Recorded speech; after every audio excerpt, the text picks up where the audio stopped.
வார்த்தை, குணசாலியான ஸ்திரியை கண்டுபிடிப்பவன் யார்? அவருடைய விடை முத்துக்களை காட்டிலும் வெளியேற பெற்றது என்று வேதம் சொல்லுகிறது.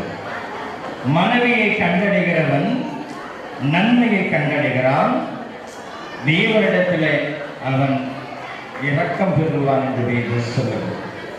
அருமையான மகன் டேனிக்கு ஏற்ற ஒரு மனைவியை கர்த்தர் தெரிந்து கொடுத்திருக்கிறார். அப்படியே அருமையான எனக்கு பிரியமான மகன் சித்தார்த் அவருக்கு ஒரு ஏற்ற ஒரு கணவனை கர்த்தர் கொடுத்திருக்கிறார். 2 பேருமே எனக்கு பிள்ளைகள் தான்.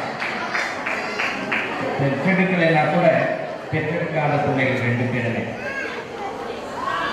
என்னோட கூட அதிகமாய் அவர்கள் பாசமாக இருக்கிற 2 பிள்ளைகளுக்கு இன்றைக்கு ஆண்டவர் இந்த திருமண உறுதிப்பாட்டு வைபவத்தில் என்னை கலந்து கொண்டுபடி கர்த்தர் அழைத்து கிருபைக்காக கர்த்தருக்கு நன்றி சொல்லுகிறேன். இந்த அருமையான பிள்ளையுடைய திருமணம் குறித்த நாளிலே ஆசீர்வாதமாய் முடிய கர்த்தர் அவர்கள் கிருபை செய்வாராக. செபிக்கலாம். அந்த சமத்தை நோக்கி பார்ப்போம். ஸ்தோத்திரம். முன்னாடி தேவாதி தேவனை கர்த்தாதி கர்த்தாவை ஒருவராய் பெரிய அதிசயங்களை செய்கிறவர் அன்றவர் தாமே இந்த நாளில் இந்த அருமையான 2 பிள்ளைகளை இந்த திருமண உறுதிப்பாட்டு வைபவத்தில் கர்த்தர் கொண்டு வந்து நிறுத்தினே ஏற்ற காலத்தில் மனைவியாய் புருஷனாய் மாறுபடி கர்த்தர் இந்த நாளில் இந்த ஆயத்த நாட்களை கொடுத்திருக்கிறபடினா நமக்கு நன்றி செலுத்துகிறேன்.